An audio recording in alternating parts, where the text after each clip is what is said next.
1490年代から1890年代までの簡単な振り返りということで、1490年代から1890年代までの時代の流れを追ってきましたが、どうでしょうか。だいぶ時代のイメージができたんじゃないでしょうか。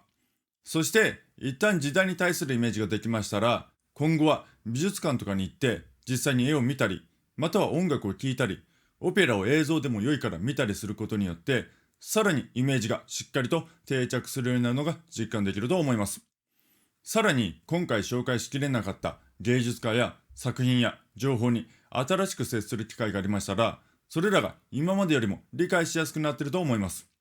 そしてさらにそれらの新しく接する情報によって、一旦出来上がった時代に対するイメージが補強されていくことになるはずですので、ぜひ年代を気にしながらいろいろな作品に触れることをお勧めします。それでは1490年代から1890年代までの時代の流れをごく簡単に振り返っていきます。まず1490年代に登場したコロンブスによってそれぞれ孤立した地域集団であった世界が一体化される時代が始まり、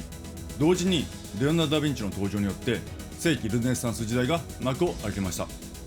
そして続いて1500年代以降に登場するミケランジェロとラファエロによってその後の西洋美術の規範が築かれ、同時にルターの登場によってその後プロテスタントとカトリックの間で長らく宗教戦争が行われることになります。そしてルターの影響でドイツでは美術は発展しなくなりますが、一方で教会音楽は徐々に独自に発展していきます。そして世紀ルネサンスが終わる1520年代頃からマニエリスムの時代となり、同時にアメリカ大陸はスペインによって征服されます。そして1530年代に登場した巨匠ティチアーノ筆頭にベネチア派が活躍していき、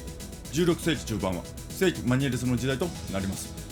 しかし世紀後半は宗教戦争が激化し、美術界は全体的に衰退していきます。さらにオランダ独立戦争によって16世紀の覇権を握っていたスペインも次第に没落していきます。そしてルネサンスは終わります。そして次の世紀である17世紀は1600年代に登場したカラバッチョとオペラの誕生で幕開けし、その後は美術の面でも政治の面でもオランダが黄金時代を謳歌します。世紀中盤からスペインの美術界も最盛期を迎えますが、一方ウェストファリア条約によって宗教戦争も終わり、同時にイギリスではピューリタン革命またの名三王国戦争によって絶対王政が倒されるなど社会的な大きな変化が起こりました。そして世紀後半はオランダとスペインの技術と国力が衰退するのとは反対に、フランスはルイ14世のもと古典主義な制度で独自の美術と音楽を発展させていきます。一方イギリスは名誉革命によってどこよりも早く立憲君主制を確立させ、さらにニュートンの科学的発展や哲学者ロックの思想などの登場によって啓蒙思想がイギリスで幕を開けました。そしてその次の世紀である18世紀前半はロココ美術への転換期にあたり、一方音楽界ではバッハやヘンデルといった大物作曲家が一気に登場します。そしてオランダに代わってイギリスが海上帝国を築き始め、プロイセンも台頭していきます。世紀中盤はブーシェの登場で本格的にロココ美術の時代となり、音楽界では現代ではめったに演奏されることのない全古典派と呼ばれる作曲家たちが活動していました。そしてフランスの思想家たちによって啓蒙思想が広くヨーロッパ中に行き渡り、後の革命を準備します。一方イギリスはいち早く産業革命が起きます。そして世紀後半はアメリカ独立革命、フランス革命と大きな革命が立て続けに起き、現代社会の幕開けといった感じで社会が大きく変化していきます。そしてそれに合わせるかのように美術界はロココ美術に代わって新古典主義の時代となり、音楽界ではモーツァルトやハイドンといった大物作曲家が登場しました。そして最後の19世紀は前回お話ししたようにこれまでの時代とは比較にならないくらい多くの芸術家が活躍した中身の濃い激動の時代でした。19世紀は美術も音楽も次々に革新的な方向へと突き進んでいき、社会も立て続けに革命が起こるなどかなり目まぐるしい時代でした。さらに多くの発見や発明がなされ、社会は一気に近代化していき、文学も多様化を極め、多くの有名文学が一気に出版されました。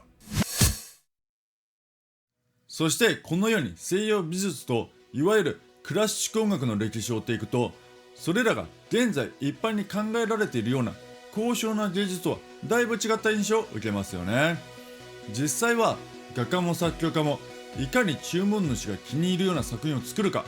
職を得るためにいかに自分自身を売り込み、いかに生活費を稼ぐか、そして彼らは周囲の評価に常に左右されながら、いかに評論家などから高い評価を得て名声を得るかで必死の歴史でした。しかしそういった状況においても、ほんの一握りの歴史に名を残すほどの飛び抜けた才能を持った一部の画家や作曲家たちは優れた作品を残すことができました。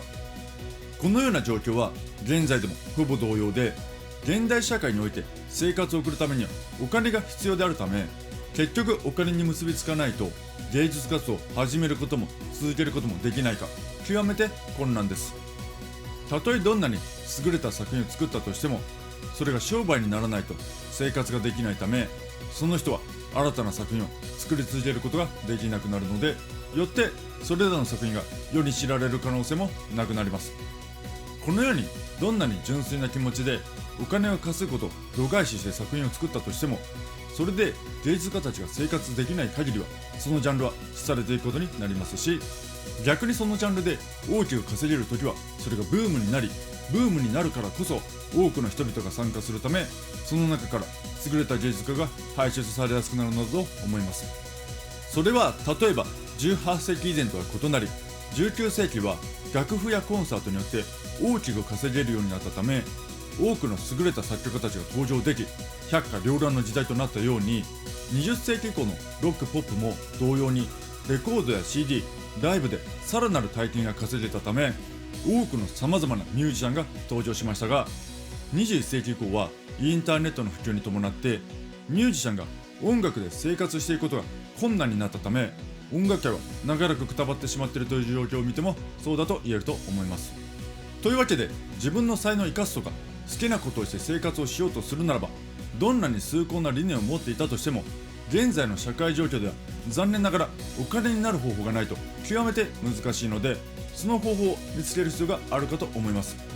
もし新たな方法が確立されれば、今後様々なジャンルが新たに盛り上がっていく時代になるかもしれないですね。さて、20世紀以降は著作権の関係上、絵や音楽を紹介できないものが増えてくるため、これまでと同じように作品を紹介できなくなりますので、また何らかの形で20世紀も紹介できたらとは思っていますが、一旦これにて終わります。それでは。